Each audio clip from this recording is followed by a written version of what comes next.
England, 1815. The Hartwell family carriage rattled through London's cobbled streets as Eleanor Hartwell gazed out the window, watching raindrops chase one another down the glass. At 38 years of age, with unremarkable features and a modest dowry, long since redirected to her younger sister's more promising matrimonial prospects, Eleanor had come to accept her station in life with quiet dignity. "Aunt Eleanor, you've crushed your flowers," exclaimed her niece, Sophia, a vision in pale blue silk whose golden curls were arranged in perfect ringlets. Eleanor glanced down at the small posy in her gloved hands, now somewhat wilted from her absent-minded grip. "So I have. How careless of me." "It hardly matters," remarked Georgiana, Sophia's sister, with a dismissive wave of her fan. "No one will notice what you're wearing anyway, Aunt. You'll be seated with the chaperones all evening." From across the carriage, Eleanor's youngest sister, Margaret, barely 36 and already the mother of 3, exchanged a meaningful glance with her daughters. "Now, girls, that's quite enough. Your aunt is kind enough to accompany you tonight. Lord knows I cannot be trusted to keep you from mischief alone." The carriage fell silent, but Eleanor caught the slight curl of Margaret's lips, betraying her amusement at her daughter's observations. It was a familiar scene. The spinster aunt, grateful to be included, expected to fade into the wallpaper, while her beautiful nieces fluttered about the ballroom like exotic butterflies. "I hear the Duke of Ashford will be in attendance tonight," Sophia said, her voice dropping to a reverent whisper. "They say he's finally returned from his travels and is seeking a wife." "Heavens!" Georgiana clutched her sister's arm. "Do you think he might notice me? Mama, did you hear? The Duke of Ashford?" Margaret straightened her daughter's already immaculate gowns. "Remember your deportment, girls. A duke is a prize indeed, but such men can afford to be exceptionally selective." Eleanor studied her sister's face, recognizing the barely contained excitement. Margaret had married well, a baronet with substantial holdings, but to secure a duke for one of her daughters would elevate the entire family beyond their wildest aspirations. "I've heard he's terribly particular," Eleanor offered, rearranging her simple grey silk skirts, and rather serious in his demeanour. 3 pairs of eyes turned to her with identical expressions of surprise, as though they had forgotten she was capable of contributing to the conversation. "What would you know of the Duke's demeanour, Eleanor?" Margaret asked, her tone hovering between amusement and condescension. Eleanor felt heat rise to her cheeks. "I merely repeated what I heard Lady Harrington mention at tea last week." "Well," said Margaret, patting Eleanor's hand as one might soothe a child, "let us hope the Duke finds someone suitable tonight. Though not you, of course, dear sister. Your days of such concerns are behind you, thank goodness. How peaceful it must be." The carriage jolted to a stop before Eleanor could respond, and footmen appeared to assist them. As they entered the imposing townhouse of the Countess of Westfield, Eleanor took a steadying breath. Another evening of watching from the sidelines, of polite conversation with aging widows, of pretending not to notice the pitying glances. The ballroom was a vision of crystal and candlelight, with London's elite swirling across the polished floor in a kaleidoscope of silks and jewels. Eleanor followed her sister and nieces, carrying their fans and reticules when requested, accepting introductions with a practiced smile that never quite reached her eyes. "Lady Margaret, Miss Sophia, Miss Georgiana, how delightful!" Their hostess, the Countess, greeted them warmly before her gaze settled on Eleanor. "And Miss Hartwell, is it not? How good of you to come." "Miss Eleanor Hartwell," Margaret corrected smoothly. "My elder sister." "Yes, of course." The Countess nodded, already looking past Eleanor to the next arriving guests. "Do enjoy yourselves, ladies." Within moments, Sophia and Georgiana were surrounded by admirers, while Margaret strategically positioned herself near several influential matrons. Eleanor drifted toward the row of chairs lining the wall, where other women of a certain age sat with resigned expressions. "Miss Hartwell," acknowledged Mrs. Pembroke, a round woman with sharp eyes. "Come to watch the spectacle again, have you?" "Good evening, Mrs. Pembroke." Eleanor settled beside her, arranging her skirts. "A lovely gathering, is it not?" "Lovely for some," Mrs. Pembroke sniffed. "Your nieces seem to be enjoying themselves tremendously."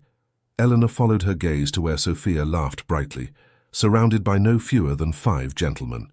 "They are in high spirits tonight."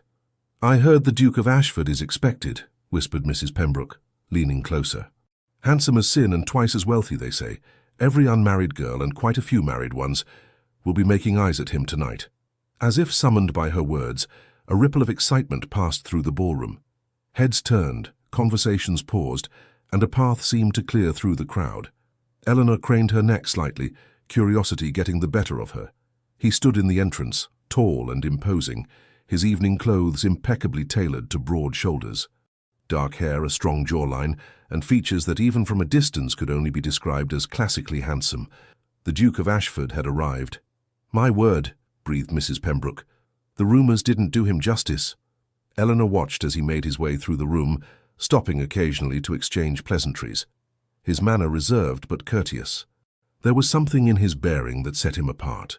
A seriousness, perhaps, or a subtle wariness that contrasted with the eager faces surrounding him. "They say he needs to marry," continued Mrs. Pembroke. "His father left strict conditions in his will about securing the succession." Eleanor tore her gaze away. "How unfortunate to be forced into matrimony by legal documents." "Unfortunate?" Mrs. Pembroke chuckled. "My dear Miss Hartwell, there isn't a woman in this room who wouldn't trade places with his future Duchess. Present company accepted," Eleanor said with a small smile. Mrs. Pembroke gave her a knowing look. "Even you aren't so far past your prime as to be immune to such a man, I'd wager." Before Eleanor could respond, she noticed a commotion near the refreshment table. Sophia and Georgiana stood huddled with several other young ladies, their heads close together as they cast furtive glances across the room.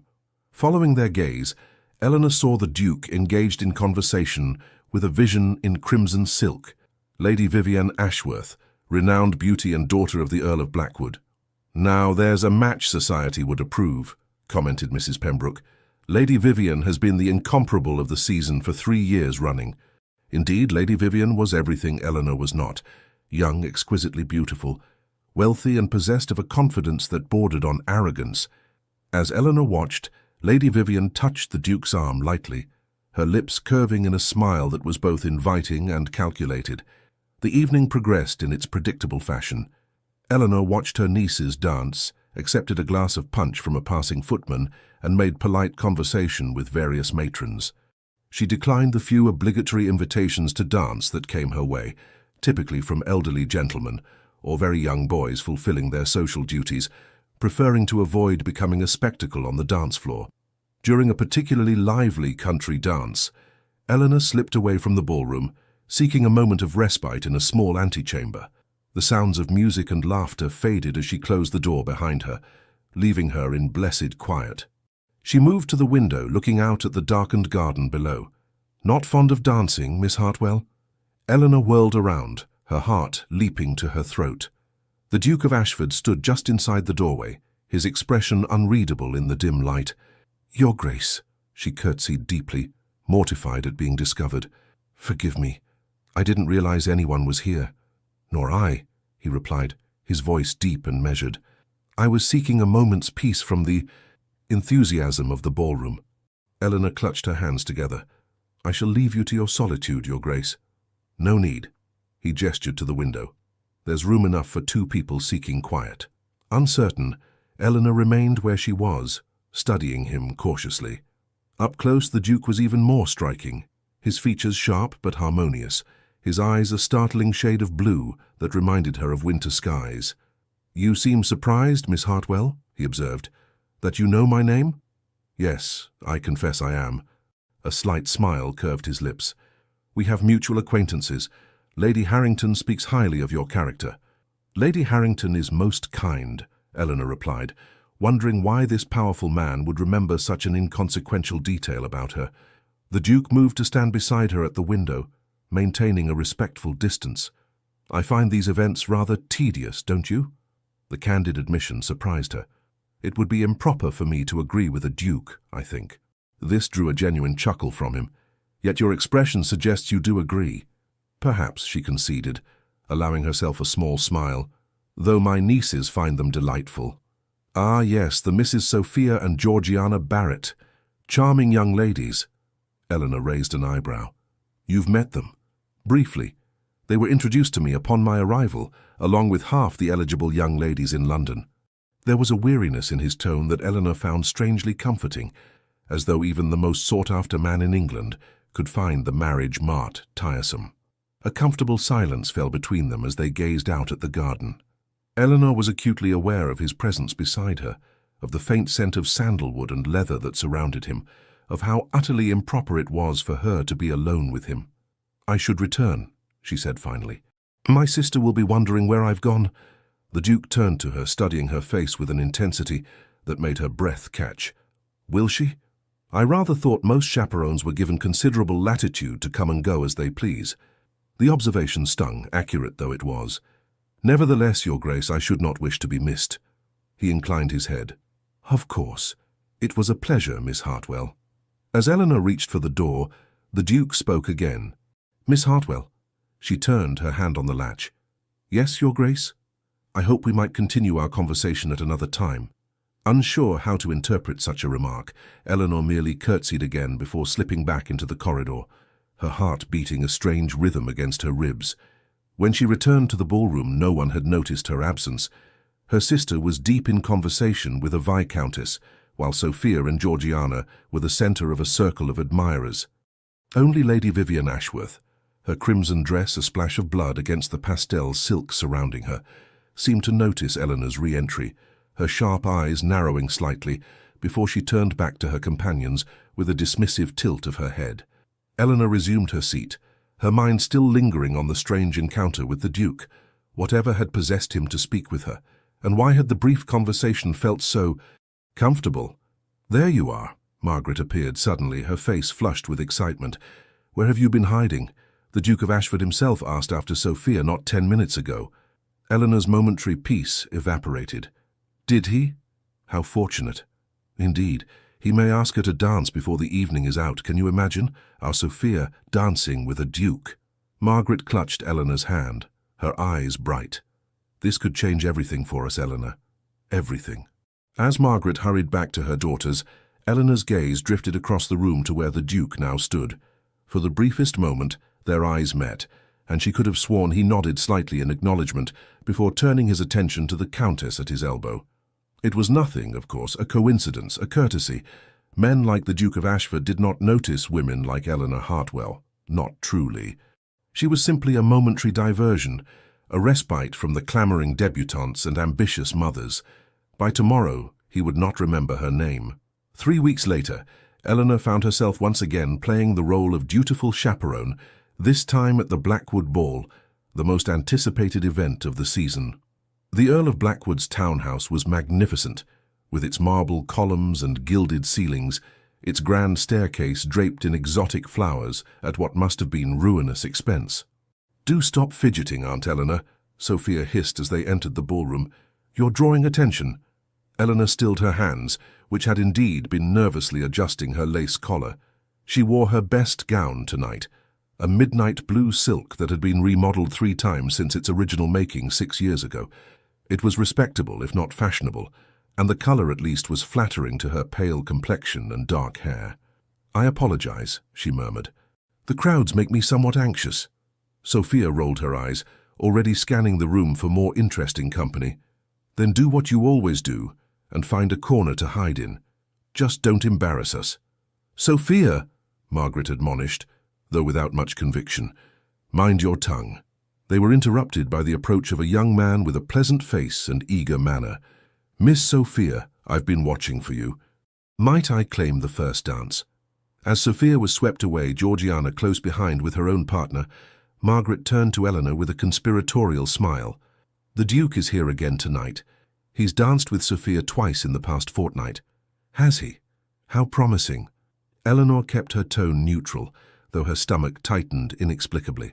"Lady Westfield says he's been most attentive to her at the Chamber's musical evening as well." Margaret preened. "Of course, Lady Vivian has been throwing herself in his path at every opportunity, but Sophia has youth on her side."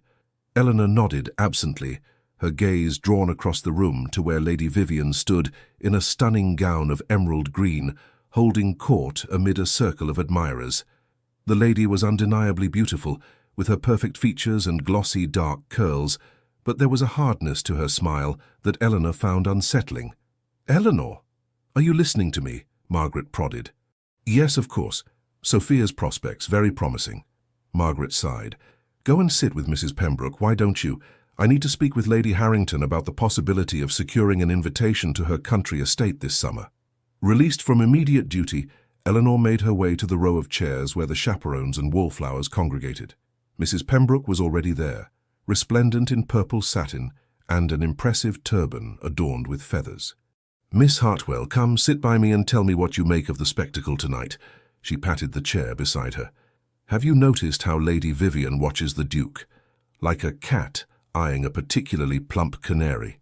Eleanor settled beside her. It's hardly surprising, he's the most eligible bachelor in England, and she's determined to be his Duchess. Mrs. Pembroke leaned closer. Though I hear he's been quite attentive to your niece, Miss Sophia. So my sister tells me. You don't sound particularly enthused. Eleanor sighed. I want Sophia to make a good match, of course. I just wonder if she's worthy of a duke. Mrs. Pembroke finished for her, eyebrows raised. No, that's not what I meant. Eleanor frowned. I wonder if they would suit. The Duke seems different from what one might expect. Mrs. Pembroke studied her curiously. And how would you know the Duke's character, my dear? Heat rose to Eleanor's cheeks. In the weeks since their encounter in the antechamber, she had seen the Duke at several events. Each time he had made a point of speaking with her, brief, proper conversations that nonetheless left her confused and oddly breathless. I've observed him, that's all, she replied. He seems more serious than most men of his station. Mrs. Pembroke's expression suggested she wasn't entirely convinced. Well, serious or not, he'll make some fortunate young lady a duchess before the season's end, mark my words. The evening progressed in its usual fashion. Eleanor watched the dancing, applauded politely at appropriate intervals, and tried not to notice how the Duke seemed to be watching her from across the room. Twice she thought he might be making his way toward her, only to be intercepted by Lady Vivienne or another eager debutante. It was during the supper dance that disaster struck. Eleanor had declined to join the meal, preferring to remain in the ballroom where the crowds had thinned. She was standing near a column, enjoying a moment of solitude, when she overheard voices from the other side. Aunt Eleanor is so dreadfully dull, came Sophia's voice, pitched low but perfectly audible. Did you see that gown? I think it's the same one she wore to Cousin Edward's christening 3 years ago. A titter of laughter followed, and Eleanor recognized Georgiana's voice. At least she knows to stay out of our way. Could you imagine if she actually tried to attract attention? It would be mortifying. Poor spinster aunt, said a third voice, one of their friends perhaps. Does she never wish she had married? Who would have her? Sophia replied carelessly. No, she's resigned to her fate. Mama says we should be grateful she's content to be useful. Many old maids become bitter and difficult. Eleanor stood frozen, her fingertips pressing into the column beside her. She had always known how her nieces viewed her, of course, but to hear it stated so boldly, with such casual cruelty. Ladies, a new voice joined the conversation, cool, precise, and unmistakably belonging to Lady Vivian Ashworth. I couldn't help but overhear your charming assessment of your aunt. How fortunate she is to have such loyal family. There was a moment of awkward silence before Sophia spoke again, her voice now syrupy sweet. Lady Vivian, we were just demonstrating a remarkable lack of both compassion and good breeding, Lady Vivian cut in smoothly. Fascinating. Eleanor almost laughed at the irony, being defended by Lady Vivian of all people. She stepped away from the column, intending to retreat to some quieter corner to compose herself, when she collided with a solid form. Miss Hartwell. The Duke of Ashford steadied her with a hand on her elbow. Are you unwell? Eleanor looked up into his concerned face and felt something inside her crack. Perfectly well, Your Grace. If you'll excuse me. You are not well, he insisted, his voice low but firm. You're pale as a ghost. It's nothing. She attempted to step around him, merely the heat of the ballroom. The Duke glanced toward the column she had been standing near, where the voices of her nieces and Lady Vivian could still be heard, now engaged in stilted pleasantries. His expression hardened almost imperceptibly. Come, he said, offering his arm. Allow me to escort you to the terrace for some fresh air.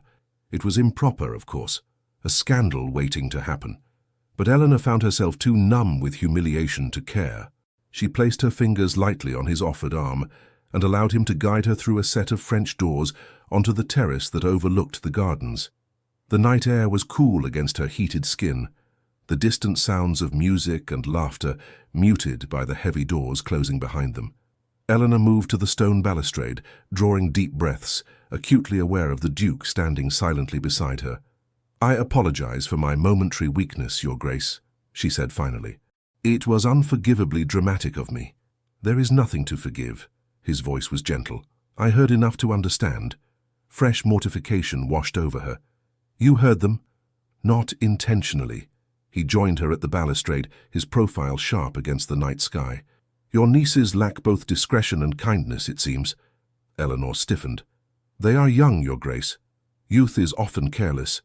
You defend them even now." He sounded genuinely surprised. "They are my family," she said simply. The Duke was silent for a moment, studying her. "You are a remarkable woman, Miss Hartwell." A startled laugh escaped her. "I am many things, Your Grace, but remarkable has never been among them." "Then you have been surrounded by fools," he said with unexpected vehemence. Eleanor turned to face him fully, puzzled by his intensity. "Your Grace, I don't understand what—" "Christopher," he interrupted. "My name is Christopher." "I couldn't possibly—" "When we are alone," he amended, "I would like to hear my name from your lips, Eleanor." Her heart stuttered at the impropriety, at the intimacy of his using her given name. "Sir, this is most irregular." "Yes," he agreed, stepping closer. "It is." In the moonlight his eyes were dark and serious, his expression one of profound determination that made Eleanor's breath catch. She should step away, should insist on returning to the ballroom, should remember all the reasons why this moment could not possibly mean what her foolish heart wanted it to mean. "I have watched you these past weeks," the Duke, Christopher, continued. "I have observed your grace, your kindness, your quiet dignity in the face of slights that would embitter a lesser person. Your Grace, I told you my name," he reminded her softly. Eleanor swallowed. "Christopher," she whispered, the name foreign on her tongue. "I don't know what you want from me." "Everything," he said simply. "I want everything you are willing to give." She shook her head, bewilderment turning to something like panic. "This isn't— You can't possibly—" "But I can," he insisted. "I can and I do. I have never met anyone like you, Eleanor. Never known anyone with your strength of character, your intelligence, your genuine goodness." "You barely know me," she protested. "I know enough." His hand moved to cover hers on the balustrade. "I know that when I speak with you I don't need to pretend. I know that you see me, not my title, not my fortune, but me. Do you have any idea how rare that is?" Eleanor's mind raced. This could not be happening. Men like the Duke of Ashford did not fall in love with plain spinsters of 30. There must be some other explanation, some motive she couldn't fathom. "What of Sophia?" she asked. "My sister says you've shown her particular attention." A flash of irritation crossed his face. "I have been polite to your niece, as I am to all young ladies introduced to me. Nothing more." "And Lady Vivian? Society expects—" "I care nothing for society's expectations," he interrupted. "Lady Vivian is beautiful, accomplished, and utterly without heart. I could never tie myself to such a woman." Eleanor withdrew her hand from beneath his. "What is it you want from me, Your Grace? Speak plainly, I beg you." For the first time, uncertainty flickered across his features. "I had hoped to court you properly, to show you my intentions through actions rather than words. But tonight, seeing you wounded by those who should cherish you—" He drew a deep breath. "I find I cannot wait any longer." Eleanor's heart seemed to stop as he took both her hands in his. "Miss Eleanor Hartwell," he said formally, "I wish to court you with the intention of making you my wife if you will have me." The world tilted beneath Eleanor's feet. "This is madness," she whispered. "Perhaps," he agreed, a smile touching his lips, "but it is sincere madness." Before she could respond, the French doors flew open, spilling light and music onto the terrace. Margaret stood there, flanked by Sophia and Georgiana, their faces masks of astonishment. "Eleanor!" Margaret's voice was shrill with shock. "What on earth are you doing out here, with his grace no less?" Eleanor tried to pull her hands from the Duke's grasp, but he held firm, turning to face her family with cool composure. "Lady Margaret," he acknowledged with a slight bow, "I was just speaking with Miss Hartwell on a matter of some importance." I'm sure whatever it is can wait until a more appropriate time, as Margaret stammered, clearly torn between horror at finding her spinster sister alone with the Duke and fear of offending the most powerful man in the room. "It cannot wait," the Duke replied, his tone brooking no argument. "In fact, I believe this is the perfect moment." And before Eleanor could comprehend what was happening, the Duke of Ashford dropped to one knee before her, still holding her hands in his, in full view of her astonished sister and nieces. "Miss Eleanor Hartwell," he said clearly, his voice carrying to where a small crowd had now gathered at the doors, "would you do me the extraordinary honor of becoming my wife?" A collective gasp rose from the onlookers. Eleanor stood frozen, unable to process the scene unfolding before her. The Duke, Christopher, gazed up at her with unwavering certainty, while behind him Sophia's face had gone white with shock, Georgiana's mouth hung open in disbelief, and Margaret looked as though she might faint. And from the doorway, Lady Vivian Ashworth stared with cold fury in her emerald eyes. "Your Grace," Eleanor managed, her voice barely above a whisper, "you cannot mean this." "I have never meant anything more in my life," he replied, loud enough for all to hear. "Say yes, Eleanor." Time seemed to suspend itself. In that endless moment, Eleanor saw her life stretching before her in two distinct paths, one familiar and safe, but lonely, the other unknown, frightening, but filled with possibilities she had long ago stopped allowing herself to imagine. "Yes," she heard herself say, the word seeming to come from somewhere outside herself. "Yes, I will marry you." The Duke rose to his feet, his face transformed by a smile of such genuine joy that Eleanor's doubts momentarily receded. He lifted her hand to his lips and pressed a kiss to her knuckles, sending a shiver through her entire body. "My thanks for this great gift," he murmured, before turning to face the stunned audience. "Ladies and gentlemen," he announced, "I am pleased to introduce the future Duchess of Ashford."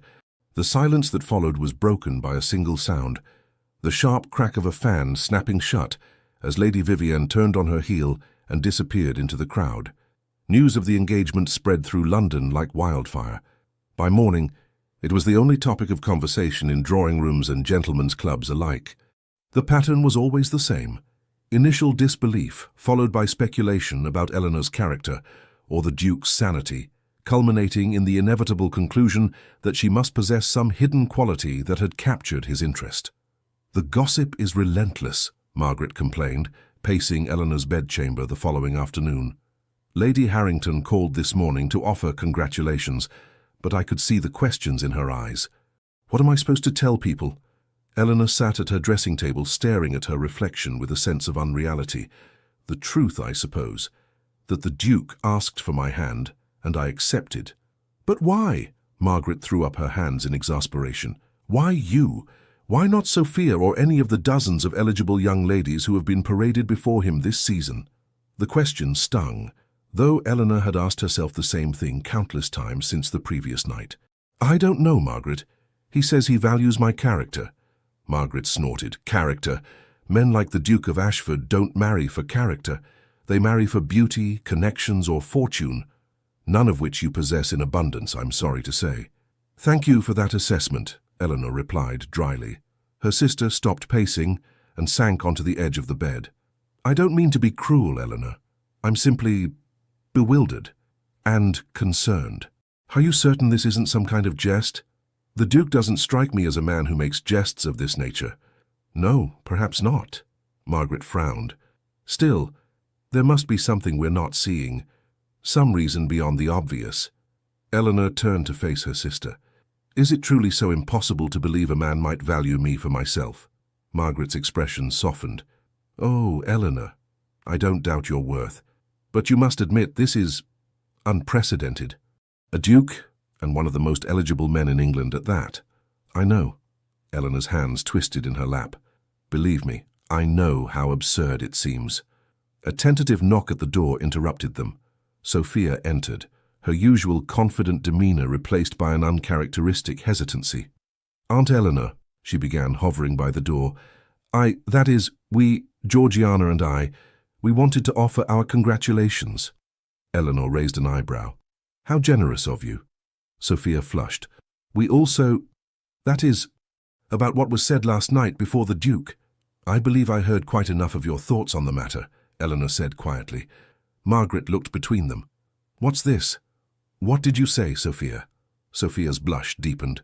Nothing of consequence, Mama, just girlish nonsense. They were discussing the many merits of having a spinster aunt, Eleanor supplied, unable to keep the edge from her voice. How useful I am. How fortunate they are that I'm not bitter about my circumstances. Sophia, Margaret looked genuinely shocked. You didn't. It was thoughtless, Sophia admitted, staring at the floor. I'm sorry, Aunt Eleanor, truly. Eleanor studied her niece, noting the genuine remorse in her expression. The hurt was still fresh, but Eleanor had never been one to nurture grudges. You are forgiven, Sophia, though perhaps in future you might remember that spinster aunts have ears. A ghost of a smile touched Sophia's lips, and dukes for fiancé, apparently. She hesitated, then asked, May I see the ring? Eleanor extended her left hand, where a magnificent sapphire surrounded by diamonds now rested, delivered that morning by the Duke's private secretary, along with a note requesting her presence at tea the following day to discuss arrangements. Sophia gasped. It's beautiful! She peered closer. Those are Ashford sapphires. They've been in his family for generations. How would you know that? Margaret asked, her own eyes fixed on the ring with newfound interest. Lady Vivian mentioned it once, Sophia replied. She said the Ashford sapphires would look perfect with her complexion. Eleanor suppressed a smile. I imagine she's quite displeased with recent developments, then. Displeased is an understatement, Sophia said, lowering her voice conspiratorially. Georgiana overheard her telling Lady Blackwood that she would see you ruined before she allowed you to take what rightfully belonged to her. Margaret's eyes widened. She threatened Eleanor? Not directly, Sophia amended. But everyone knows Lady Vivian doesn't make idle threats. She's vindictive when crossed. Eleanor twisted the ring on her finger, a flutter of unease disturbing her already unsettled stomach. She had expected society's disapproval, had steeled herself for whispers and stares, but active malice from a woman like Lady Vivian was another matter entirely. I'll be cautious, she promised, though what she could possibly do. Anything, Sophia cut in with uncharacteristic seriousness. She could do anything, Aunt Eleanor. Her family has connections throughout London. If she wants to destroy your reputation before the wedding, she has the means to do it. Margaret rose, suddenly businesslike. Then we must ensure the wedding takes place as soon as possible. The sooner you're a duchess, the safer you'll be from Lady Vivian's machinations.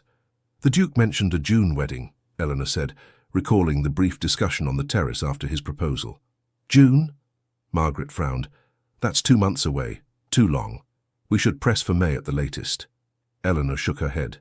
I won't begin my marriage by making unreasonable demands. The Duke has been more than generous. I won't repay him with impatience. It's not impatience, Margaret insisted. It's prudence. Lady Vivian won't simply accept defeat. You need the protection of the Ashford name and title as soon as possible. Eleanor stood, suddenly weary of the conversation. I appreciate your concern, both of you, but I must handle this in my own way. Now, if you'll excuse me, I need some time alone. After they left, Eleanor moved to the window, gazing out at the street below. Across the way, a carriage with the Ashworth crest had been stationed for the past hour. A coincidence, perhaps, but Eleanor doubted it. The game had begun, it seemed. Tea at Ashford House the following day was both illuminating and disquieting.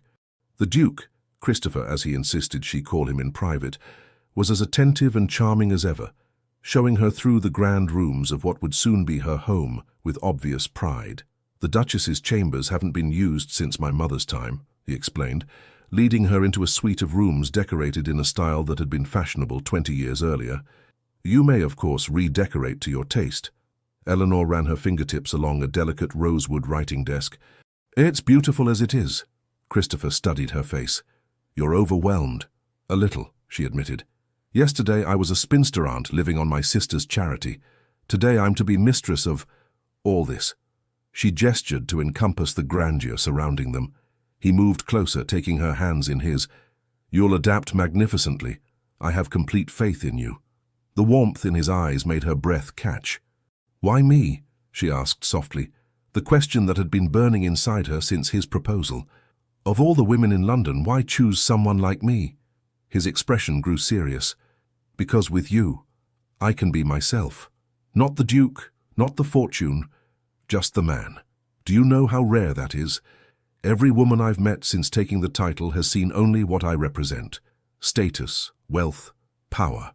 But you, he lifted a hand to her cheek, you see me. Eleanor wanted desperately to believe him, to trust in this miracle that had befallen her. But doubt lingered. And what of children? A duchess's primary duty is to provide an heir. I'm well aware of the expectations, he replied, his expression unchanged. I have every confidence in our ability to fulfill that particular duty. His lips curved in a smile that sent heat rushing to Eleanor's cheeks. At my age, she began, only to be silenced by his finger against her lips. You are 38, Eleanor, not ancient. Many women have their first child at your age or older. His voice softened. But even if that blessing were to elude us, I would not regret my choice. There are cousins aplenty to inherit if necessary. The tenderness in his gaze threatened to undo her completely. Eleanor stepped back slightly, needing distance to clear her head. You're very kind. Not kind, he corrected. Selfish, perhaps. I want you for myself, regardless of what society might say. Their conversation was interrupted by the arrival of Christopher's solicitor, a severe-looking man named Mr. Winters, who carried a stack of documents for their review. The marriage settlements, Your Grace, he announced, placing the papers on a table. As requested, I've included the provisions for Miss Hartwell's personal allowance and widow's portion. Eleanor listened with growing astonishment as the terms were outlined.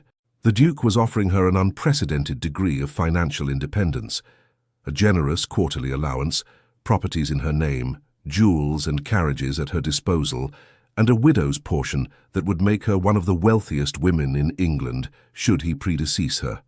This is excessive, she murmured when Mr. Winters had finished. It is appropriate for the Duchess of Ashford, Christopher replied firmly. I want you to have security, Eleanor. Independence. His generosity only deepened the mystery. What had she done to deserve such devotion from a man who barely knew her? The question lingered as they concluded their business, and Mr. Winters took his leave. As Christopher escorted her back to the drawing-room for tea, Eleanor noticed a portrait hanging in the gallery, a handsome older man with the same striking blue eyes as the Duke. My father, Christopher explained, following her gaze. He died 2 years ago. You resemble him, Eleanor observed. A shadow crossed Christopher's face. In appearance only, I hope. My father was a complicated man. Something in his tone made Eleanor pause. How so? Christopher hesitated, then seemed to come to a decision. My father married my mother for her fortune, then made her life miserable with his infidelities and cruelty. She died when I was 12, broken in spirit long before her body failed. I'm so sorry, Eleanor said softly, understanding suddenly blooming. Is that why you value sincerity so highly? His eyes met hers, surprised and approving. Yes, I vowed I would never make the same mistake. I would marry only a woman of genuine character, someone incapable of the kind of deception my mother endured. And you believe I am such a woman? I know you are, he said with conviction. I've watched you, Eleanor. You have nothing to gain by pretense. You are exactly what you appear to be, kind, intelligent, dignified, and utterly genuine. The pieces were falling into place. Eleanor's lack of beauty, her modest circumstances, her age, all the things society saw as deficiencies, were to Christopher evidence of authenticity. He had chosen her precisely because she had nothing to recommend her but her true self. The realization was both humbling and exhilarating. For the first time since his proposal, Eleanor allowed herself to believe that perhaps, just perhaps, this extraordinary man truly wanted her for herself. As he helped her into her carriage at the end of their visit, Christopher pressed a kiss to her gloved hand. Until tomorrow, my dear. I'll call for you at 11. Eleanor held his gaze, allowing herself a small, genuine smile. Until tomorrow, Christopher.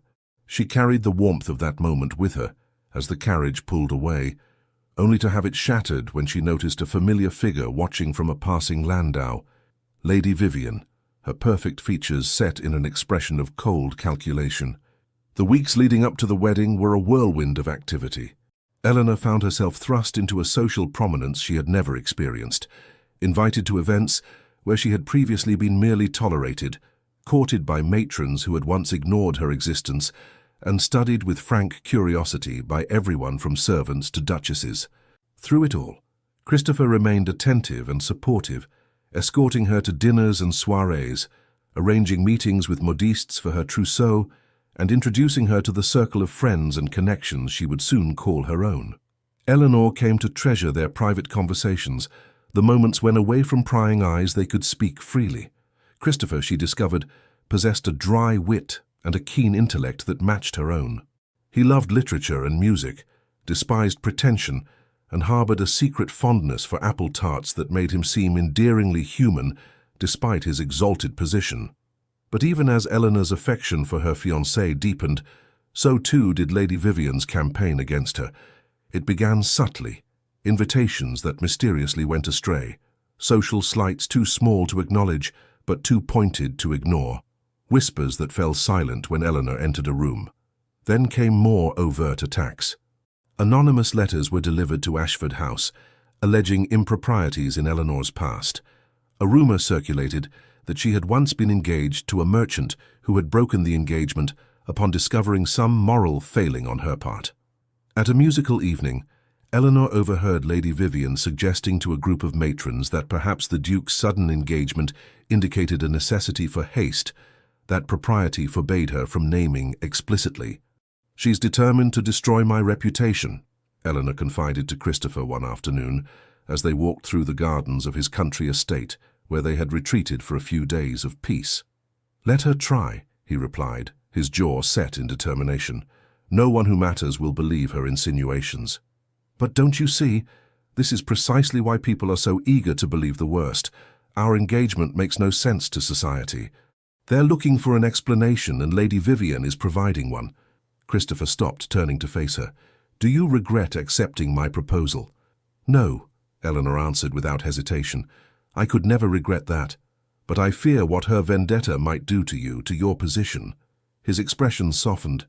"My position is secure, Eleanor, and as for what people say, let them talk.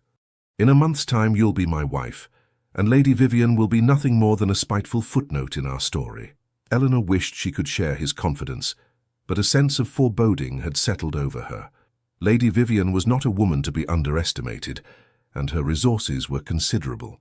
What might she attempt as the wedding drew nearer? The answer came 3 days before the ceremony, at the Dowager Countess of Weston's garden party, the last major social event before Eleanor and Christopher were to be married. Eleanor had been separated from Christopher, drawn into conversation with several ladies who had recently begun to show her marked attention when she noticed a stir near the refreshment tables. Lady Vivian stood at the centre of a growing circle, her voice carrying just enough for those nearby to hear. "Most extraordinary letter came into my possession. I could scarcely believe it myself, but the evidence is undeniable." Eleanor moved closer, a cold dread settling in her stomach. "It seems our dear Duke's sudden engagement may have less to do with love and more to do with, shall we say, financial necessity," Lady Vivian continued, her eyes glittering with malicious triumph. "My source at the Bank of England confirms that the Ashford estates are deeply mortgaged, the family fortunes all but depleted by the late Duke's excesses." A murmur ran through the crowd. Eleanor stood frozen, uncertain whether to confront the lie or seek Christopher. "But what has this to do with Miss Hartwell?" someone asked. "She brings no fortune to the match." Lady Vivian's smile was a knife's edge. "Ah, but she brings something perhaps more valuable, a convenient distraction." While London gossips about the Duke's peculiar choice of bride, none look too closely at his financial affairs, and by the time the truth emerges, he'll be safely married to a woman of no consequence who cannot possibly object to whatever measures he deems necessary to restore his fortunes. The implication was clear, that Christopher had chosen Eleanor precisely because she was so grateful for his attention that she would overlook any impropriety, any scheme to restore his supposedly ruined finances. Furthermore, Lady Vivian added, producing a folded paper from her reticule, "I have here a letter from a very reliable source indicating that the Duke has already begun selling off family heirlooms to satisfy his creditors." Eleanor could bear no more. "What a fascinating theory, Lady Vivian," she said, stepping into the circle, "though one wonders why you feel compelled to share it so publicly." Lady Vivian's eyes narrowed, though her smile remained fixed. "Miss Hartwell, how fortunate you could join us. I was just expressing my concern for your future happiness." "How kind," Eleanor replied evenly, "though I must correct a few inaccuracies in your account. The Ashford estates are not mortgaged, the family fortunes are quite intact, and my fiancé has not sold so much as a teaspoon from his collections." "You seem very certain," Lady Vivian countered. "Has the Duke shared his financial statements with you then? How unusual for a betrothed couple." "Not unusual at all for a couple who value honesty above pretense," Eleanor responded, surprising herself with her composure. "But perhaps such concepts are foreign to you, Lady Vivian." A titter ran through the assembled onlookers. Lady Vivian's cheeks flushed with anger. "You presume too much, Miss Hartwell. I have only the Duke's best interests at heart." "As do I," came Christopher's voice as he stepped into the circle, his expression thunderous. "Though I fail to see how spreading malicious falsehoods about my finances serves anyone's interests but your own, Lady Vivian." Lady Vivian's composure faltered for the first time. "Your Grace, I was merely attempting to damage my reputation and that of my future wife," he finished for her. "A strategy as transparent as it is despicable." "I have proof," she insisted, brandishing the letter. "From a source at the bank itself." Christopher took the paper from her hand and scanned it briefly before crumpling it in his fist. "A clumsy forgery, and not even an imaginative one. My bankers would never discuss my affairs with a third party, and certainly not in writing." "But as—" Lady Vivian began. "Enough." Christopher's voice cut through the air like a blade. "You have insulted me. You have insulted Miss Hartwell, and you have made yourself ridiculous in the process. I suggest you withdraw before you compound your error." For a moment, Lady Vivian stood frozen, her face a mask of humiliation and fury. Then, with a rustle of silk skirts, she turned and swept away through the parting crowd. Christopher immediately turned to Eleanor, his expression softening with concern. "Are you all right?" "Yes," she assured him, though her hands trembled slightly. "Though I fear Lady Vivian will not forgive this public rebuke easily." "She brought it upon herself," he said grimly, "and I doubt she'll risk another such scene." But Eleanor wasn't so certain. As they moved through the gardens, accepting congratulations and expressions of support from those who had witnessed the confrontation, she could not shake the feeling that Lady Vivian's defeat had only made her more dangerous. That night, as Eleanor sat at her dressing table, her maid brushing out her hair for bed, a small package was delivered, a final gift from Christopher before their wedding, the footman explained. Inside the velvet box lay a delicate diamond bracelet with a note in Christopher's hand. "For my brave Eleanor, 3 days more until you are mine forever." Eleanor smiled, touching the diamonds with reverent fingertips. Whatever Lady Vivian might attempt next, she would face it with Christopher at her side. In 3 days' time she would be Duchess of Ashford, and all of this would be behind them. Or so she thought, until she noticed a second, smaller envelope that had fallen from the package onto her dressing table. This one bore no seal, no direction, just her name, written in an unfamiliar hand. With a sense of foreboding, Eleanor opened it and unfolded the single sheet within. "The Duke is not what he seems," it read in an elegant anonymous script. "Before you bind yourself to him forever, ask him about Elizabeth Barrett." Eleanor stared at the note, her blood turning to ice in her veins. Elizabeth Barrett. The name meant nothing to her, yet someone had gone to considerable trouble to ensure she received this warning on the eve of her wedding. Lady Vivian, surely. Another attempt to sabotage the match, more sophisticated than her clumsy lies about Christopher's finances. Yet even as Eleanor tried to dismiss the note, a seed of doubt took root. Who was Elizabeth Barrett? And why would knowledge of her change Eleanor's mind about marrying Christopher? She slept poorly that night, the question turning over and over in her mind. By morning, she had resolved to ask Christopher directly. Their relationship was founded on honesty, after all. If this Elizabeth was someone from his past, better to know now than to have the spectre hanging over their marriage. The opportunity came that afternoon, when Christopher called to finalize details for the wedding breakfast. They walked in the small garden behind Margaret's townhouse, the spring sunshine warm on their faces. "You seem troubled," Christopher observed, studying her with concern. "Second thoughts." Eleanor drew a steadying breath. Not about marrying you, no, but something unusual happened last night. She told him about the anonymous note, watching his face carefully as she spoke. To her dismay, she saw recognition flicker in his eyes at the mention of Elizabeth Barrett, followed swiftly by a guarded expression she had never seen him wear before. "I see," he said when she had finished, his voice carefully neutral. "Who is she, Christopher?" Eleanor asked quietly. He was silent for a long moment, gazing out at the garden as though gathering his thoughts. "She was my cousin," he said finally. "My father's niece." "Was?" "She died 7 years ago." His face had grown remote, shuttered. It was a great tragedy for the family. Eleanor studied him, sensing there was more to the story than he was revealing. "I'm sorry for your loss, but why would someone warn me about her?" Christopher's jaw tightened. "Because people enjoy meddling in affairs that don't concern them. Elizabeth's story is a sad one, but it has no bearing on our future together." "Then tell me," Eleanor pressed. "If it's of no consequence, why not share it?"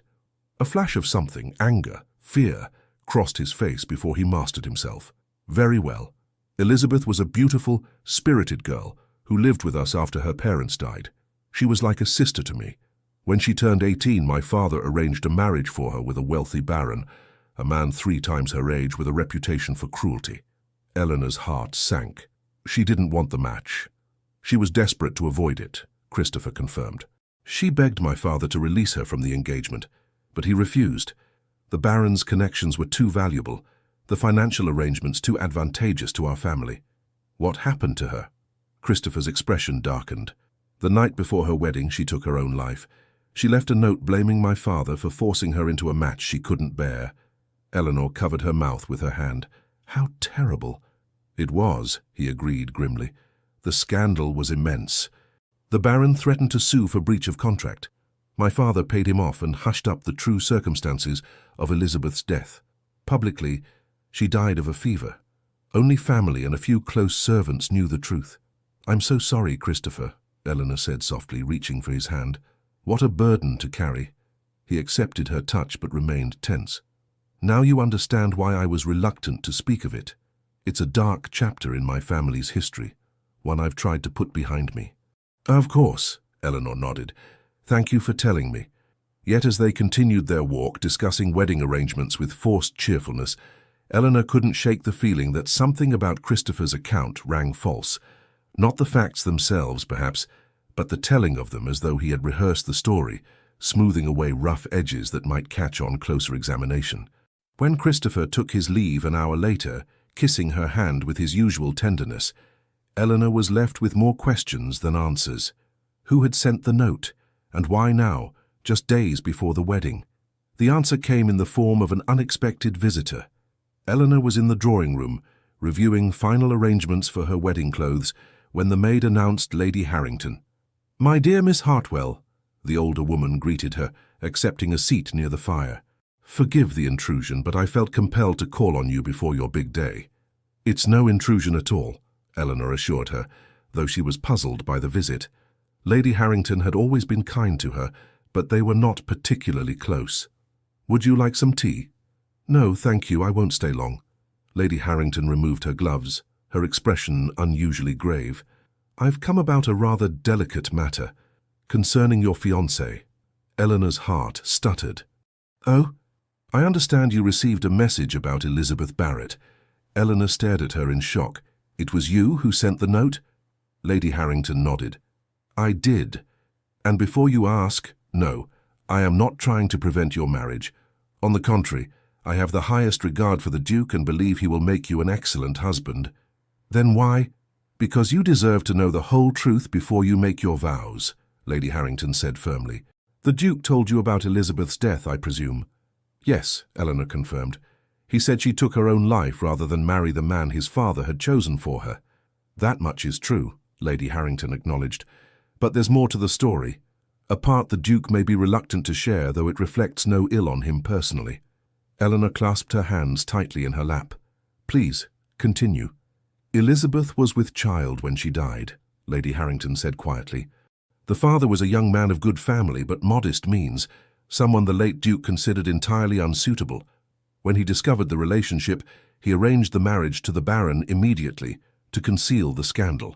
"How do you know this?" Eleanor asked, her throat tight with emotion. "Because the young man was my nephew," Lady Harrington replied, her eyes shadowed with old grief. "He loved Elizabeth desperately. They had planned to elope, but the Duke discovered their plans and locked Elizabeth in her room until the wedding. When she died," Lady Harrington paused, composing herself, "my nephew was destroyed by guilt and grief. He joined the army and was killed in Spain less than a year later." Eleanor sat in stunned silence, absorbing this new information. It explained Christopher's reluctance to discuss Elizabeth, certainly. But why had Lady Harrington felt it necessary to tell her now? "I don't understand," she said finally. "This is a tragic story, but as you said, it reflects no ill on the Duke himself. He was barely more than a boy when it happened." "True," Lady Harrington agreed. "But there's one more thing you should know. After Elizabeth died, the Duke swore a vow at her graveside. He promised that when he came into his title, he would never force anyone in his care into an unwanted marriage, nor would he allow family considerations to overrule matters of the heart." Understanding dawned slowly. "You're suggesting that his proposal to me was motivated by that vow," Lady Harrington finished for her, "at least in part. The Duke has been under immense pressure from his family and peers to make an advantageous match. Lady Vivian was the favoured candidate, beautiful, wealthy, impeccably connected. By choosing you instead, forgive my bluntness, a woman society considered firmly on the shelf, he made a statement. He defied the very expectations that had doomed his cousin." Eleanor felt as though the floor had dropped away beneath her. "You're saying he proposed to me not out of love, but as some kind of rebellion, a gesture of defiance?" Lady Harrington shook her head. "Not solely, no. I believe he genuinely admires and respects you, Miss Hartwell, but I thought you should understand all the factors that may have influenced his choice." "Why tell me this now? The wedding is in 2 days." "Because I believe in informed decisions," Lady Harrington said simply, "and because I saw how Lady Vivian was attempting to undermine your confidence. I thought the truth, however complicated, would be better than her malicious insinuations." After Lady Harrington departed, Eleanor sat motionless, trying to make sense of her churning emotions. If what she had learned was true, Christopher's proposal was not the simple declaration of love she had believed, but something far more complex. A gesture of atonement, perhaps, or defiance against the system that had destroyed his cousin. Did it matter? He had been kind, attentive, respectful. He had defended her against gossip and slander.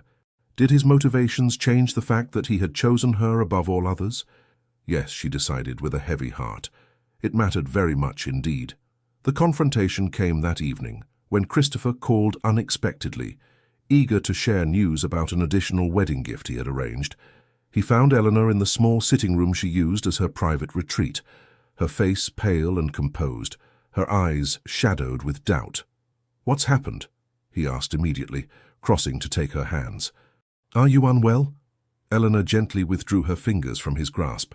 "I had a visitor today, Lady Harrington." Something flickered in Christopher's eyes, awareness perhaps, or resignation. "I see." "She told me about Elizabeth," Eleanor continued. "The full story." He turned away, moving to the window with uncharacteristic restlessness.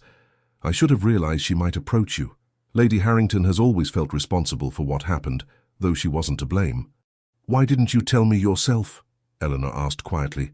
"About Elizabeth's pregnancy, about her plans to elope." Christopher's shoulders tensed. "It wasn't my secret to share, and it changes nothing about us." "Doesn't it?" Eleanor rose, her composed facade beginning to crack. "Lady Harrington seems to think it explains a great deal about your proposal." He turned to face her, his expression guarded. "What exactly did she say?" "That you made a vow at Elizabeth's grave. That you promised never to let family expectations dictate matters of the heart." Eleanor took a steadying breath. "She suggested that choosing me, an unlikely bride by society's standards, was your way of honoring that vow, of defying the system that killed your cousin." Christopher was silent for a long moment, his face unreadable. "And if that were partly true," he said finally, "would it change your feelings for me?" The directness of the question caught Eleanor off guard. I don't know." I thought you chose me because you saw something in me that others had overlooked, not because I represented some kind of symbolic rebellion. Why can't both be true? He challenged, taking a step toward her. Yes, I made that vow. Yes, I've carried Elizabeth's fate with me all these years. And when I met you, a woman of intelligence, dignity, and genuine worth who had been overlooked and undervalued by a shallow society, I saw an opportunity to make good on my promise, while also gaining a companion I could genuinely respect. A companion, Eleanor echoed, the word falling like a stone. Not a love match, then? Frustration flashed across Christopher's face. Is that what you wanted? Pretty words and passionate declarations? I thought you valued honesty above sentiment. We're not love-sick children, Eleanor. We're adults who recognize the potential for something real and lasting between us. I did value your honesty, she replied, hurt, sharpening her tone. Which is why discovering you withheld significant truths feels like such a betrayal. I told you about Elizabeth, he countered. You told me what you thought I needed to know. You edited the story to suit your purposes. Eleanor's voice caught. Just as you've edited our story, apparently. Presenting it as a simple case of recognition and appreciation, when in fact your motivations were far more complex. Christopher ran a hand through his hair, a gesture of frustration she had never seen from him before. What would you have had me say? Miss Hartwell, I find you admirable and appealing, and marrying you would also satisfy a decades-old promise to my dead cousin. Would that have been better? At least it would have been honest. Eleanor's composure finally broke. I would rather have uncomfortable truths than comfortable half-truths, Christopher. A tense silence fell between them. Outside, rain had begun to fall, pattering against the window panes like a counterpoint to their troubled breathing. I never lied to you, Christopher said at last, his voice low and intense. Everything I said about admiring your character, about valuing your sincerity, that was all true. Is it so hard to believe that a man might have complex, multi-layered reasons for his choices? Eleanor closed her eyes briefly, gathering her thoughts. No, but it is hard to believe in a future built on partial disclosures. What else haven't you told me, Christopher? What other motivations lie behind your interest in me? His expression hardened. You've made up your mind, I see. Nothing I say now will convince you of my sincerity. That's not true, Eleanor protested, though in her heart she wasn't certain. The revelation had shaken her more deeply than she wanted to admit. I just need clarity, transparency. Very well. Christopher straightened, his face settling into the aristocratic mask he wore in public, the one she had thought never applied to her. I chose you because I believed you would make an excellent duchess, intelligent, dignified, mature enough to handle the responsibilities of the position without being dazzled by its privileges. I chose you because, unlike every other eligible woman in London, you seem to see me as a man, not just a title. And yes, I chose you partly because doing so fulfilled a promise I made long ago, to value character over convention. He paused, his eyes intent on her face. If those reasons aren't enough for you, if you were hoping for protestations of undying passion from a man who has only known you for a matter of weeks, then perhaps Lady Vivian was right about one thing. We are ill-suited after all. The words hung in the air between them, impossible to take back. Eleanor felt them like physical blows, each one chipping away at the fragile happiness she had allowed herself to believe in. Perhaps we are, she said finally, her voice barely above a whisper. Christopher's face betrayed a flash of something.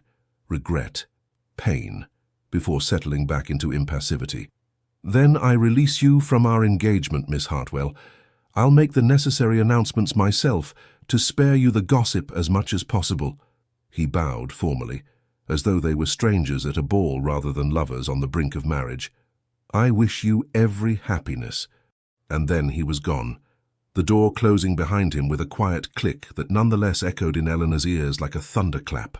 She sank onto a chair, the full weight of what had just happened crashing over her like a wave. The wedding was off. The dream, for that's what it had been, she now realized, was over. Tomorrow, London would buzz with the news of the Duke's broken engagement, of Eleanor Hartwell's return to obscurity and spinsterhood. Her brief moment in the sun had ended, and the shadows of her former life stretched before her once more. Yet beneath the pain and humiliation, a small, stubborn part of Eleanor refused to surrender to despair. Christopher had chosen her, imperfect, complex motivations and all. And in the weeks they had spent together, she had come to know him as few others did. The man who laughed at her dry observations, who listened to her opinions with genuine interest, who looked at her as though she were precious beyond words. Was that man a lie? Or had he simply been more complicated, more human, than the romantic hero she had built up in her imagination? As the night deepened around her, Eleanor confronted a truth she had been avoiding. Somewhere along the way, despite her best efforts at caution, she had fallen in love with the Duke of Ashford. Not with his title or his wealth or the status he could confer, but with the man himself, with Christopher, in all his flawed, human complexity. And in her hurt pride, she had thrown away the one thing she had never expected to find, a chance at real happiness. Morning brought no relief from Eleanor's torment. She had barely slept, her mind replaying every word of their confrontation, searching for things she might have said differently, moments when pride might have given way to understanding. Margaret arrived early, her face etched with concern. "Eleanor, what's happened? The Duke's secretary delivered a note at dawn, something about urgent business requiring His Grace to leave town immediately." Eleanor looked up from the window where she had been sitting since sunrise. "The wedding is off, Margaret. We've ended our engagement." "What?" Margaret's shock was palpable. "Why? How? Eleanor, what have you done?" The accusation stung, though Eleanor couldn't blame her sister for assuming she was at fault. "I discovered that the Duke's reasons for proposing weren't as straightforward as I had believed. We disagreed about whether that mattered." Margaret sank onto a chair, her face pale. "Oh, Eleanor. Surely whatever his reasons, becoming a duchess would have been worth a little compromise." "Is that what you think of me?" Eleanor asked quietly. "That I would sell myself for a title?" "That's not what I meant," Margaret backtracked, though her expression suggested otherwise. "But opportunities like this don't come twice in a lifetime, especially for women in your situation." "My situation?" Eleanor repeated flatly. "You mean my advanced age and unexceptional looks?" Margaret had the grace to flush. "I only meant—" "I know what you meant," Eleanor interrupted, too exhausted for pretense. "And a week ago I might even have agreed with you. But I've learned something about myself these past few weeks, Margaret. I've discovered that I would rather have honesty without a title than a coronet built on half-truths." Her sister stared at her as though she had sprouted a second head. "You're not making sense, Eleanor. What half-truths? The Duke has been nothing but attentive and generous." Eleanor sighed, unwilling to share the full story of Elizabeth Barrett. "It's complicated. And ultimately private. All that matters is that we've agreed to part ways." "But the wedding, the guests, the preparations!" Margaret's voice rose in distress. "What will people say?" "They'll say exactly what they said when the engagement was announced," Eleanor replied with weary resignation. "That it was absurd for a man like the Duke to choose a woman like me, that it could never have lasted, that order has been restored to their comfortable world." "And you're content with that?" Margaret demanded. "With returning to your previous existence?" The question hung in the air, forcing Eleanor to confront the reality of her choice. Could she truly go back to being the spinster aunt, the overlooked sister, the woman whose primary value lay in her usefulness to others, after having glimpsed a different life, one of respect, independence, and genuine companionship? "No," she admitted finally. "I'm not content with it. But I would be even less content in a marriage founded on incomplete truths." Margaret shook her head, clearly baffled by her sister's stance. "I hope you know what you're doing, Eleanor. Opportunities like this don't come twice in a lifetime," Eleanor finished for her. "Yes, you mentioned that." As Margaret left to begin the painful process of notifying guests and cancelling arrangements, Eleanor returned to her vigil by the window. The rain had stopped, leaving the street glistening in the pale morning light. Across the way, a young couple walked arm in arm, their heads bent close together in conversation. Had she been a fool to let Christopher go, to place such importance on his complex motivations when his actions had consistently shown care and respect? Was perfect transparency even possible between two people still learning each other's hearts? Eleanor's reflections were interrupted by a sharp knock at the door. Without waiting for her response, Sophia burst in, her face flushed with excitement. "Aunt Eleanor, you'll never believe what's happening." Eleanor turned wearily. "I'm not in the mood for gossip, Sophia. It's not gossip, it's about Lady Vivian." Sophia rushed to Eleanor's side, her eyes bright. She's been caught in the most dreadful scandal. Apparently she forged letters from the Bank of England attempting to discredit the Duke's finances, and now her father has withdrawn her from society and is sending her to their estate in Scotland. Eleanor straightened, her attention caught despite herself. What? It's true. Mrs. Pembroke's maid heard it from Lady Blackwood's footman. The Earl is furious. He's threatened to disinherit Lady Vivian if there's any further embarrassment to the family. Sophia could barely contain her glee. Isn't it delicious, after all her airs and ambitions, to end up disgraced and exiled to the country? Sophia, Eleanor chided automatically, though her mind was racing. We shouldn't take pleasure in others' misfortunes. Sophia waved away the reproof. Oh, but that's not all. The Duke called on Lady Harrington this morning. Georgiana and I were there taking tea with her granddaughter. He looked absolutely thunderous, Aunt Eleanor. They spoke privately for nearly an hour, and when he emerged, he asked Lady Harrington the most extraordinary question. Eleanor's heart quickened. What question? He asked her what a man should do when the woman he loves doubts his intentions, Sophia said, watching Eleanor's face closely. Lady Harrington told him that actions speak louder than words, and that some gestures cannot be misinterpreted. I see, Eleanor murmured, though her mind was in turmoil. Christopher had gone to Lady Harrington, the very woman whose revelations had triggered their argument. What could it mean? Sophia sat beside her, suddenly serious. Aunt Eleanor, is it true? Has the engagement been broken? Eleanor hesitated. How did you hear about that? Mama told us this morning. She was quite upset. Sophia bit her lip. But I don't understand.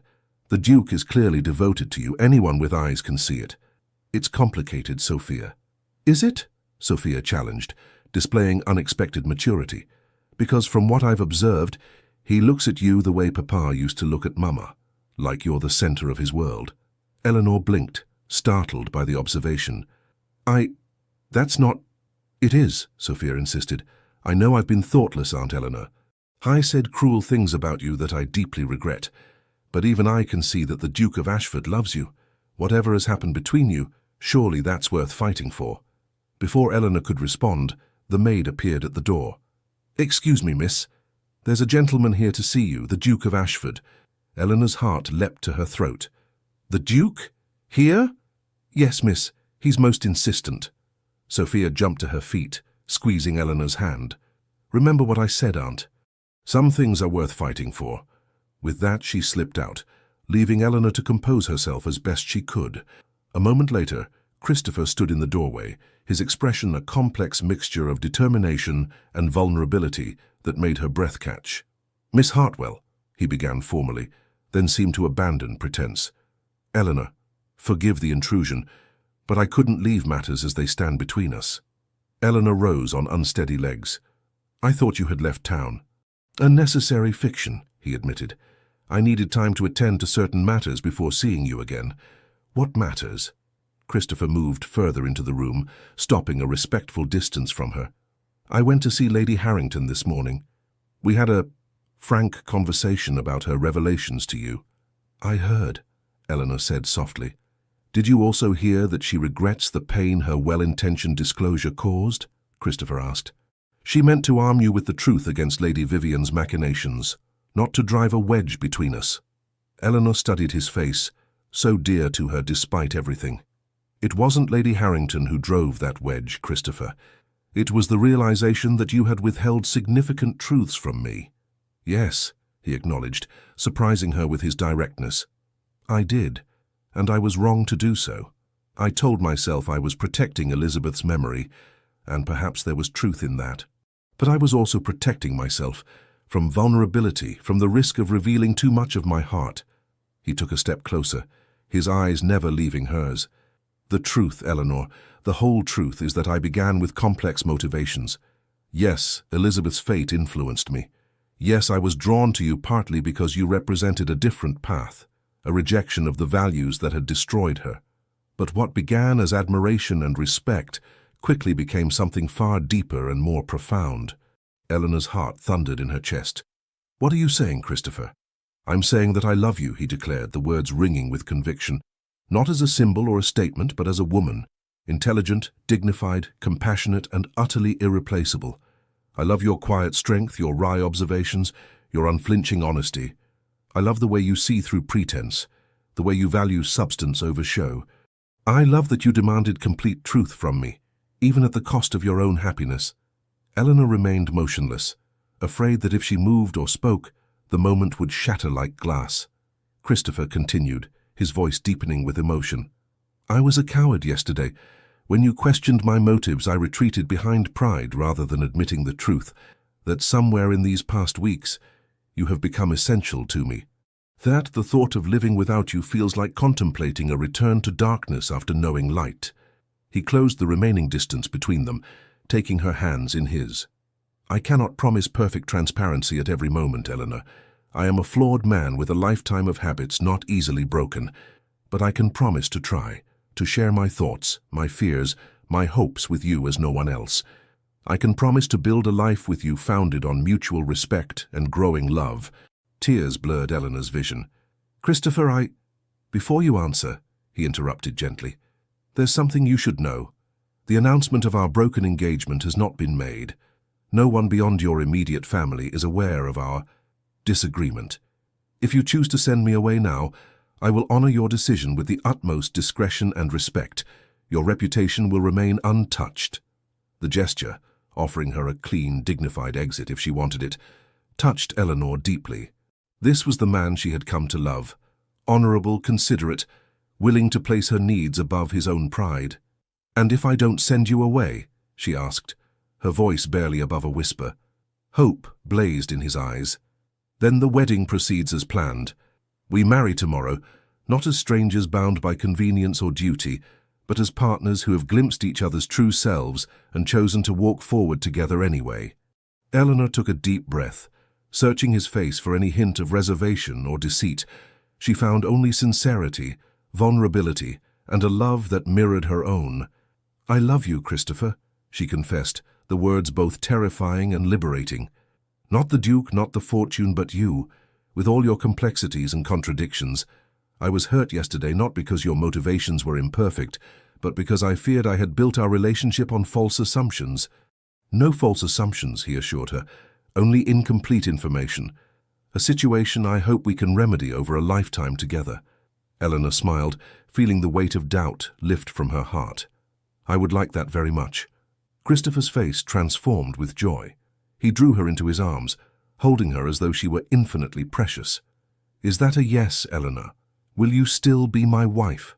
In answer, she lifted her face to his. Their lips met in a kiss that contained all the promises words could not express. A pledge of honesty, partnership, and a love that had been tested by truth and emerged stronger for it. The wedding of the Duke of Ashford and Miss Eleanor Hartwell took place the following day as planned, though with a depth of emotion few guests could have anticipated. As Eleanor walked down the aisle of St. George's Church, her midnight blue eyes locked with Christopher's, she felt none of the doubt or reservation that had plagued her in previous days. This was no fairy tale, no miraculous transformation of a spinster into a princess. It was something far more valuable, the joining of two complex, flawed human beings who had chosen each other with clear eyes and full hearts.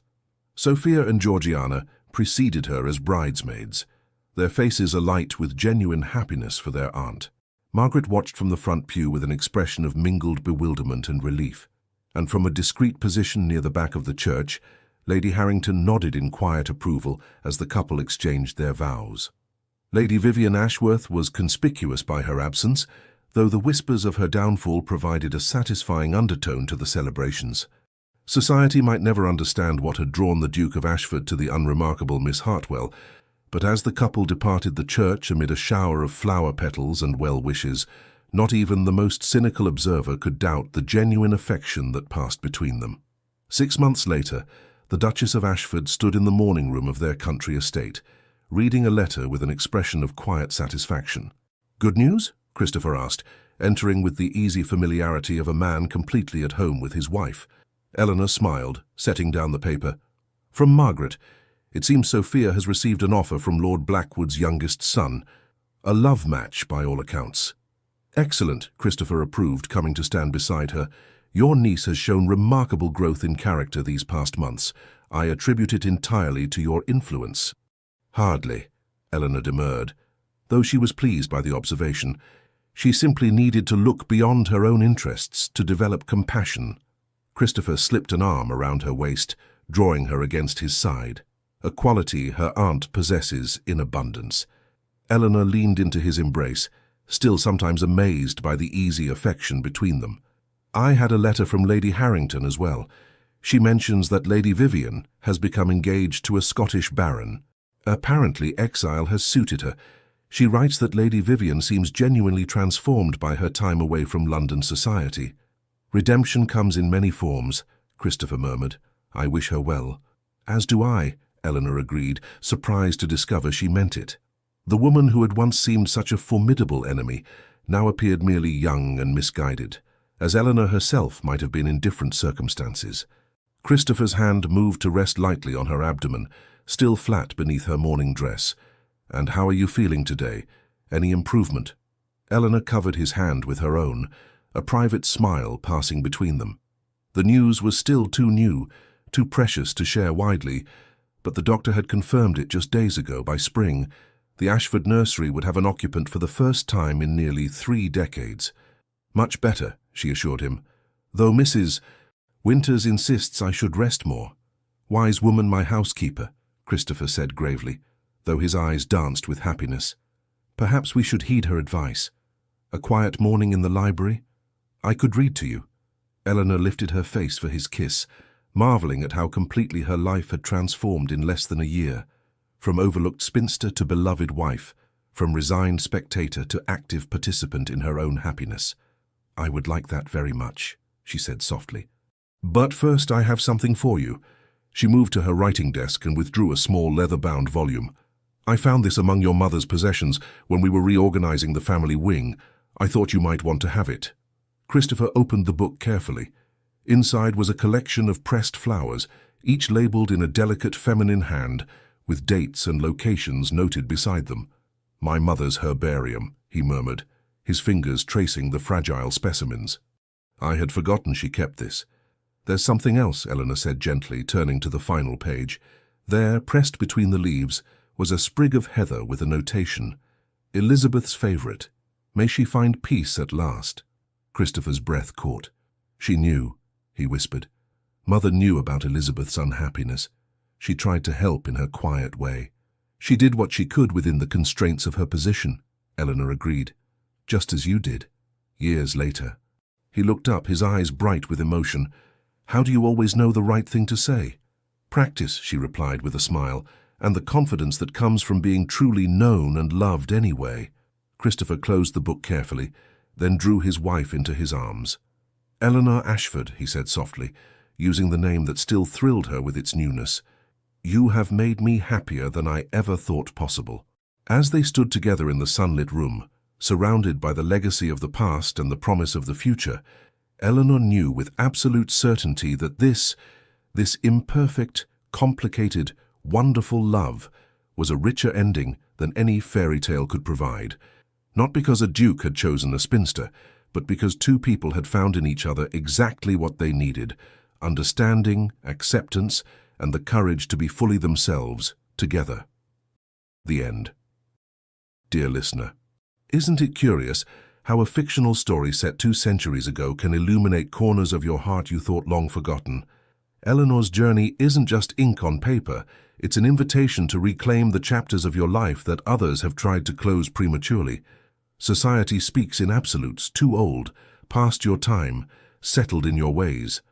What magnificent nonsense! The clock that measures life's richest possibilities has no relationship to the one on your wall. Think of the garden that blooms in October when others have withered. Think of the evening sky, how it reserves its most spectacular colors not for the busy morning, but for the day's graceful conclusion.